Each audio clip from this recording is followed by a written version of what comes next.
Guys, welcome back to my channel. तो guys आज के हमें रान्ना करब healthy and tasty broccoli recipe. Broccoli actually खूब हेल्दी है, हेल्दी एक वेजिटेबल्स और खेतेও खूब टेस्टी है यदि भालो करे बानानो जाए। तो देखो एखाने आमी एक ब्रकली निয়েছি, ब्रकलिटाके सरू सरू टुकरो करे प्रथमे केटे नेब।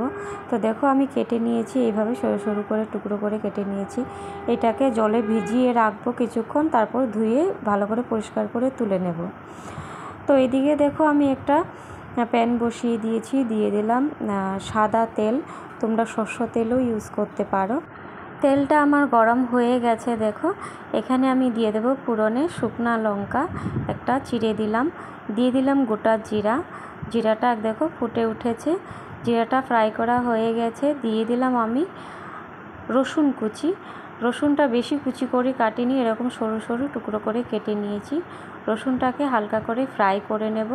তো দেখো রসুনটা আমার ফ্রাই করা হয়ে গেছে। এর মধ্যে দিয়ে দিলাম আমি পেঁয়াজ কুচি। পেঁয়াজটাকেও হালকা করে ফ্রাই করে নেব, একদম কালার আসবে না, হালকা ফ্রাই করব কিছুক্ষণ। ফ্রাই করি দেখো আমার পেঁয়াজটা ফ্রাই করা হয়ে গেছে, আর ভাজতে হবে না। এর মধ্যে আমি দিয়ে দিলাম টমেটো, সরু সরু টুকরো করে কেটে রাখা টমেটোটা দিয়ে দিলাম। টমেটোটা দিয়ে আমি আবারও নাড়াচাড়া করে নিলাম।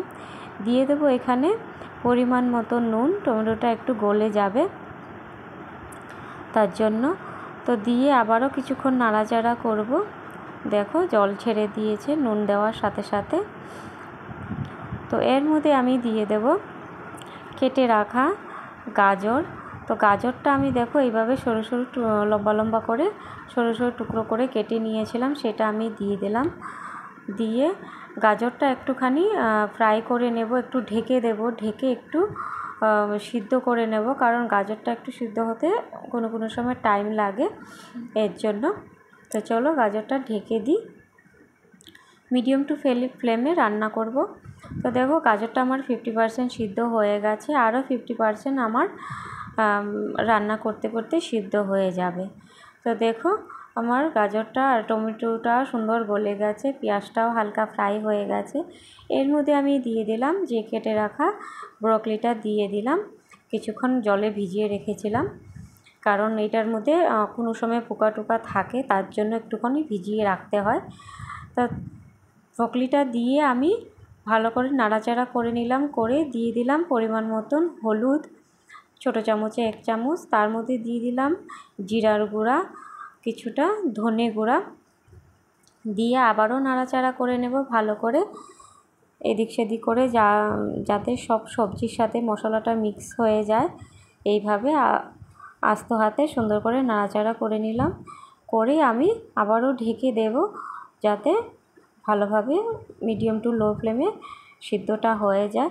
তো দেখো আমার 50% ব্রকলিটাও সিদ্ধ হয়ে গেছে। ব্রকলি সিদ্ধ হতে বেশিক্ষণ লাগে না, জল ছেড়ে দেয় এর জন্য। তো দেখো ব্রকলিটা প্রায় সিদ্ধ হয়ে গেছে। এখন আমি ঢাকা ছাড়াই একটু নাড়াচাড়া করে ভেজে নেব এদিক সেদিক করে, একটু সময় নিয়ে মিডিয়াম টু লো ফ্লেমে। তো দেখো খুব একটা সাধারণ রেসিপি, কিন্তু খেতে খুবই টেস্টি হয়। এখানে আমি 2টো কাঁচা লঙ্কা চিড়ে দিয়েছি, সেটা স্কিপ হয়ে গেছে, দেখানো হয়নি। তোমরা অবশ্যই কাঁচা লঙ্কা অ্যাড করবে, কাঁচা লঙ্কাটা তোমাদের টেস্ট অনুযায়ী তোমরা অ্যাড করবে। আমি 2টো দিয়েছি, আমি ঝাল কম পছন্দ করি তাই। তো দেখো বন্ধুরা আমার রেসিপিটা একদম প্রায় কমপ্লিট হয়ে এসছে। আমি এখন সার্ভ করে নেব। ব্রকলি ভেজিটেবলসটা হলো খুব একটা হেলদি আর টেস্টি রেসিপি, ভালো করে বানালে খুবই টেস্টি হয়, আর তোমরা সবাই জানো এটা খুব হেলদি। তো দেখো আমার রেসিপিটা একদম কমপ্লিট হয়ে গেছে, সার্ভ করে নিয়েছি। আশা করি তোমাদের ভালো লেগেছে। যদি ভালো লাগে একটা লাইক করো, একটা কমেন্ট করো, যদি পারো একটা শেয়ার করো। তো আজকের জন্য এতটাই, আবারও কোনো নতুন ভিডিও বা ব্লগ নিয়ে আসবো। আজকের জন্য টাটা।